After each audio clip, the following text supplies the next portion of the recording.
Hello प्यारे दोस्तों, स्वागत है आपका इंटरव्यू क्लासेस में। बात करेंगे अपने वार्षिक परीक्षा 2024 क्लास 9th के लिए सामाजिक विज्ञान के पेपर के सॉल्यूशन के बारे में। अगर आप चैनल पे नए हो तो चैनल को सब्सक्राइब ज़रूर कर लीजिएगा, क्योंकि जिन जिलों में पेपर हो चुके हैं उन जिलों के ओरिजिनल पेपर के सॉल्यूशन आपको यहाँ पे वीडियो के डिस्क्रिप्शन में प्लेलिस्ट बनी हुई है। सभी विषयों की अलग अलग प्लेलिस्ट है, उसमें जाकर ज़रूर चेक करिएगा, क्योंकि कुछ जिलों में अभी हिंदी, इंग्लिश, मैथ्स, कुछ न कुछ कोई न कोई एग्ज़ाम बाकी है। तो आपको सभी सब्जेक्ट की यहाँ प्लेलिस्ट मिलेगी, जिसमें आपको इंग्लिश का बेहतरीन कंटेंट, उससे बाहर एग्जाम में कुछ नहीं पूछा जाने वाला है। आपके लिए साइंस के पूरी बुक के मोस्ट इंपॉर्टेंट क्वेश्चन मिल जाएंगे, मैथ्स की पूरी बुक के सारे मोस्ट इंपॉर्टेंट क्वेश्चंस मिल जाएंगे, ठीक है ना। तो एक बार प्लेलिस्ट जरूर चेक करिएगा अपने एग्जाम से पहले, और कुछ पेपर्स का सल्यूशन जरूर देखिएगा, क्योंकि क्वेश्चन, इंपॉर्टेंट क्वेश्चन कभी चेंज नहीं होते हैं, इसलिए जिला चाहे कोई भी हो, क्वेश्चन वही रिपीट हो रहे हैं बार बार, ठीक है ना। चलिए देखते हैं अपने इस पेपर का सल्यूशन। और अपने एग्ज़ाम के बाद, अगर आपके एग्ज़ाम हो गए हैं या होने वाले हैं, तो एग्ज़ाम होने के बाद जो आपका पेपर है उसके फ़ोटो खींच के हमें व्हाट्सएप नंबर पे ज़रूर भेज दें, ठीक है। और आपको पीडीएफ चाहिए तो टेलीग्राम चैनल से, वहाँ से आप डाउनलोड कर सकते हैं। और चैनल को सब्सक्राइब ज़रूर करिएगा, क्योंकि 10th में भी आपको इसी टाइप का बेहतरीन कंटेंट अवेलेबल रहेगा आपके लिए इस चैनल पर, ठीक है। पहला क्वेश्चन हमसे पूछा गया कि इनमें से कौन सी मद स्थायी पूंजी में सम्मिलित नहीं है। Which of these is not included in fixed capital. तो फिक्स्ड कैपिटल में फिक्स कौन नहीं है, तो यहाँ पे श्रम फिक्स नहीं है, लेबर, ठीक है। बाकी भूमि, कच्चा माल, भवन, ये सारे क्या होते हैं, स्थायी पूंजी में शामिल होते हैं। तो अपना ऑप्शन क्या हो जाएगा, बी ऑप्शन यहाँ पे करेक्ट हो जाएगा। अगला क्वेश्चन देखते हैं। नगरीय क्षेत्र में अधिकतम बेरोजगारी का प्रकार कौन सा होता है। Maximum type of unemployment is found in urban areas. वो कौन सा होता है, वो होता है अपने एजुकेटेड अनएम्प्लॉयमेंट, ठीक है ना। मतलब शिक्षित बेरोजगारी होती है, लोग पढ़े लिखे होते हैं और वो बेरोजगार होते हैं, ठीक है ना। तो ऑप्शन सी यहाँ करेक्ट हो जाएगा। अगला क्वेश्चन है, अंत्योदय अन्न योजना के अंतर्गत लक्षित समूह को कितना अनाज दिया जाता है। मतलब how much food grains are given to the target group under Antyodaya Yojana. तो कितना दिया जाता है, तो इसके अंतर्गत है ना 35 किलो यानी 35 kg जो है वो गेहूं दिया जाता है, फूड अनाज दिया जाता है, ठीक है। जिसमें अपने गेहूं होता है वो 2 रुपये किलो होता है, और चावल 3 रुपये किलो दिए जाते हैं उनको। अगला है क्वेश्चन, ग्रीष्म अवकाश में यदि आप करवती जाना चाहते हैं तो किस केंद्र शासित प्रदेश में जाएंगे। If you want to go Kavaratti during summer vacation, then which union territory will you go to.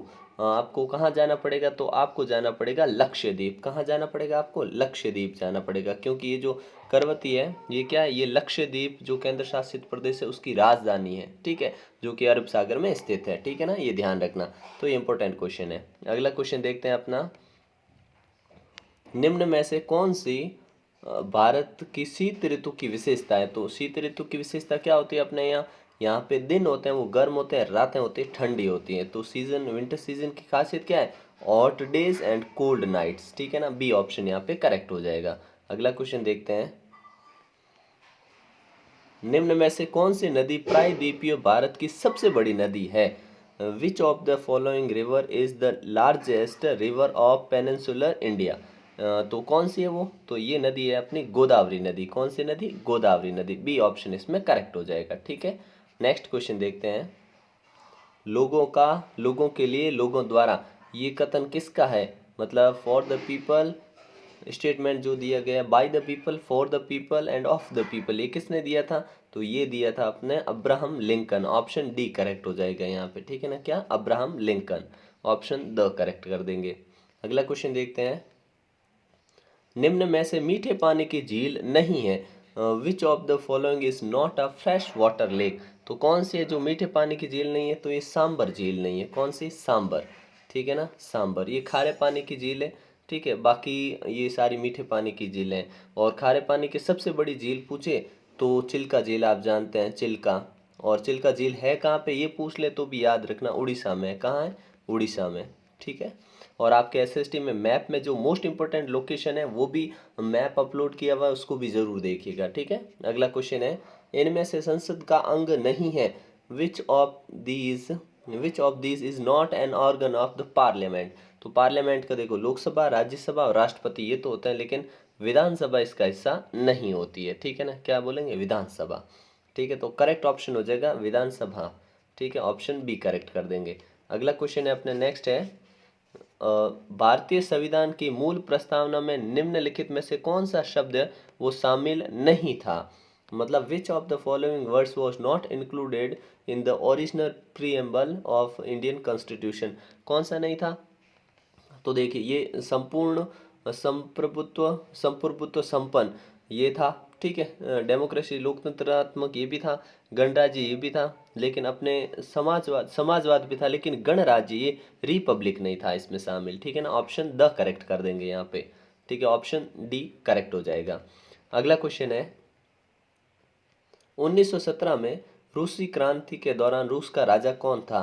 During the Russian revolution of 1917 who was ruling Russia, तो उस समय रशिया का जो राजा था ना उसका नाम था जार निकोलस द्वितीय, ठीक है ना, tsar Nicholas second, option B correct हो जाएगा। नेक्स्ट क्वेश्चन देखते हैं इनमें से कौन सी हिमालय की सबसे ऊंची चोटी है। Which of these is the highest peak of the Himalayas, तो कौन सी सबसे ऊंची चोटी कौन सी है, तो ये है माउंट एवरेस्ट, ठीक है, कौन सी है, Mount Everest, option B correct हो जाएगा। ठीक है, नेक्स्ट क्वेश्चन देखते हैं। अब यहाँ से आपसे पूछे जा रहे हैं रिक्त स्थान वाले क्वेश्चन, ठीक है, तो देखिए जामुन के बीज का पाउडर इन जामुन सीड पावर, या पाउडर लिखना था मिसप्रिंट है, ठीक है, पाउडर हेल्प्स इन ये किस में मदद करता है, रोग से सहायता करता है, तो ये ब्लड प्रेशर में, किस में, रक्तचाप बोल सकते हैं, रक्तचाप, ठीक है। नेक्स्ट क्वेश्चन देखते हैं कर्क वृत्त के उत्तर में स्थित भाग कौन सा कटिबंध है, तो ये अपने इस कटिबंध को हम कहते हैं अपने उष्ण कटिबंध, उष्ण कटिबंध, ठीक है ना। अगला देखते हैं क्वेश्चन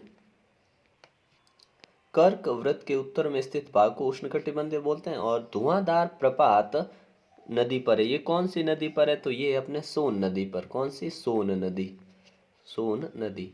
आपको जिस सब्जेक्ट के और पेपर चाहिए आप कमेंट सेक्शन में ज़रूर लिखिएगा, ताकि आपको जो भी सब्जेक्ट हो उसके पेपर्स आपको यहाँ पे मिल जाएंगे उनके सोल्यूशन के साथ, ठीक है ना। अगला क्वेश्चन है विश्व का सबसे बड़ा डेल्टा कौन सा है, तो विश्व का सबसे बड़ा डेल्टा आप जानते हैं सुंदरवन डेल्टा, सुंदरवन डेल्टा, ठीक है ना, सुंदरवन, या इसको हम गंगा ब्रह्मपुत्र डेल्टा भी कहते हैं, ठीक है। नेक्स्ट है अधिकतम आम नागरिक के लिए लोकतंत्र का मतलब एक ही है, ठीक है ना, तो ये आपको कमेंट सेक्शन में आंसर बताना है क्या होता है इसका, ठीक है। फिर है क्षेत्र अन्य क्षेत्रों में मदद पहुंचाता है, कौन सा एक ऐसा सेक्टर है जो दूसरों को मदद पहुंचाता है, तो होता है तृतीयक, तृतीय क्षेत्र के जो प्राथमिक और द्वितीय को मदद पहुंचाता है, ठीक है। अगला क्वेश्चन है कि पालमपुर गांव में गैर कृषि क्रियाएं कौन कौन सी थी, तो यहाँ पे गैर कृषि क्रियाएं कौन सी थी, एक तो परिवहन था, ठीक है ना, परिवहन बोल देंगे आप, और एक था दुकानदारी, एक दुकानदारी, और एक बोल देंगे लघु विनिर्माण यानी छोटे छोटे निर्माण कार्य, ये यहाँ के प्रमुख कार्य थे। अगला है प्रायद्वीपीय क्षेत्रों की नदियों की दो विशेषताएं बताइए, यहाँ पे प्रायद्वीपीय जो नदियां हैं उनकी दो विशेषता बताने, तो पहले तो इन नदियों की चौड़ाई है वो सीमित होती है, क्या चौड़ाई सीमित होती है, क्योंकि पठार के दरारों से निकलती है तो चौड़ाई सीमित होती है। दूसरा ये नदियाँ मौसमी होती हैं, मौसम मतलब जिस समय मौसम होता है बारिश का उसी समय ये नदियाँ चलती है विशेष तौर से, ठीक है। अगला क्वेश्चन है अपने भारत की मानक यामी उत्तर किसे कहा जाता है, तो 82 डिग्री और 31 मिनट, ठीक है ना, ऐसे लिखेंगे, ये जो 31 है ना ऐसे 82 डिग्री और 31 मिनट को भारत का पूर्वी याम्योत्तर या मानक याम्योत्तर कहा जाता है। ग्रीनविच माध्यम से ये 5 घंटे और 30 मिनट का इसका गैप होता है, कितने, 5 hours and 30 minutes आगे है, ठीक है ना, ये ध्यान रखना। अगला है अरब सागरीय मानसून शाखा से सर्वाधिक वर्षा किस भाग में होती है, तो ये दक्षिण पूर्वी दक्षिणी पश्चिमी भाग में, किस में, दक्षिणी दक्षिणी पश्चिमी भाग में सबसे ज्यादा बारिश होती है, ठीक है ना, दक्षिण पश्चिम, ठीक है। अगला देखते हैं नेक्स्ट क्वेश्चन अपना, जिसमें पूछा गया है कि कैरियोलिस बल किसे कहा जाता है, कैरियोलिस बल क्या होता है, तो पृथ्वी के घूर्णन के कारण उत्पन्न एक स्पष्ट बल होता है जिसे हम कैरियोलस बल कहा जाता है, कैरियोलस बल कहते हैं। ये इसका कार्य क्या होते हैं, ये उत्तरी गोलार्ध जो हवाएं आती है उनको दक्षिणी गोलार्ध में बाईं ओर मोड़ने के लिए जिम्मेदार होता है। इसका विशेष कार्य यही होता है कि ये हवाओं की दिशा को परिवर्तित कर देता है, ठीक है। अगला देखते हैं भारत एक गणतंत्र शासन व्यवस्था वाला देश है, समझाइए। क्योंकि यहाँ पे भारत एक गणतंत्र इस प्रकार से है कि यहाँ पे लोगों के लिए लोगों द्वारा चुना जाता है, इसलिए गणतंत्र शासन व्यवस्था वाला देश है। यहाँ पे लोकतांत्रिक संप्रभुत्व और गणतंत्र देश घोषित किया गया है, जिसका 26 जनवरी 1950 को संविधान लागू हुआ, ठीक है ना। ऐसे फिर है राजनीतिक और स्थायी कार्यपालिका में अंतर स्पष्ट कीजिए। ये बड़े सिंपल है। राजनीतिक कार्यपालिका में क्या होते हैं, ऐसे लोग शामिल होते हैं जो कि जनप्रतिनिधि होते हैं, जो सरकार में चुन कर आते हैं, ठीक है। और स्थायी कार्यपालिका में वो लोग शामिल होते हैं जो कि प्रशासन का हिस्सा होते हैं, जिन्हें नौकरशाह कह सकते हैं, ठीक है। मतलब जो कहते हैं ना, पढ़ाई से या पढ़ाई करके जो इस क्षेत्र में आए होते हैं उनको कहा जाता है, ठीक है। अगला है अपना विधायिका द्वारा बनाए गए कानूनों तथा सरकार की नीतियों को जिस संस्था द्वारा क्रियान्वित किया जाता है उसे क्या कहते हैं, तो उसे हम विधायिका जो बनाए कानून वगैरह उनको काम करने का कार्य होगा कार्यपालिका का। किसका? कार्यपालिका, ठीक है। अगला देखते हैं क्वेश्चन। भारतीय संविधान कैसे नागरिकों को अपने मौलिक अधिकारों की सुरक्षा प्रदान करता है, तो मौलिक अधिकारों की सुरक्षा के लिए भारत के संविधान जो भाग 3 है उसके अंदर अनुच्छेद 15 12 से 35 तक है, उसमें मौलिक अधिकार निहित है, उन सभी की गारंटी देता है। संविधान शांति और सद्भावना को जीवन अपना के करने की सुरक्षा प्रदान करता है, और इनका हनन होने पे जो व्यक्ति है अपनी शिकायत भी दर्ज करवा सकता है, ठीक है। फिर आपका मित्र है जो स्कूल के समय के बाद सीमेंट के कारखाने में काम करता है, इससे कौन से मौलिक अधिकार का हनन हो रहा है, तो ध्यान रखिए मौलिक अधिकार पहले 7 थे लेकिन अभी 6 हैं, जिसमें पहला है समानता का अधिकार, स्वतंत्रता का अधिकार, शोषण के विरुद्ध अधिकार, धर्म की स्वतंत्रता का अधिकार, और संस्कृति और शिक्षा का अधिकार, और संवैधानिक उपचारों का अधिकार। तो आपको बताना है कि इन 6 में से इसके कौन से अधिकार का हनन हो रहा है, ठीक है। अगला क्वेश्चन देखते हैं। रेडिकल विचारधारा की प्रमुख 2 विशेषताएं बताइए। तो रेडिकल विचारधारा वाले जो लोग थे वो एक ऐसी सरकार के पक्ष में थे जो कि बहुमत के समर्थन पर आधारित हो। उन्होंने कहा जिसका बहुमत होगा उसकी सरकार बनेगी, पहली अच्छी बात थी। दूसरा, ये बड़े लोग जमींदारों और उद्योगपतियों को किसी भी तरह के विशेष अधिकार के खिलाफ थे। रेडिकल वाले चाहते थे कि जितने भी ये बड़े उद्योगपति उनको कोई विशेष अधिकार नहीं मिलने चाहिए, ठीक है। तो ये 2 विशेषताएं लिख सकते हैं। फिर है न्यूरेमबर्ग कानून के तहत अवांछितों को नागरिकों की तरह रहने का हक नहीं है, इसकी व्याख्या करिए।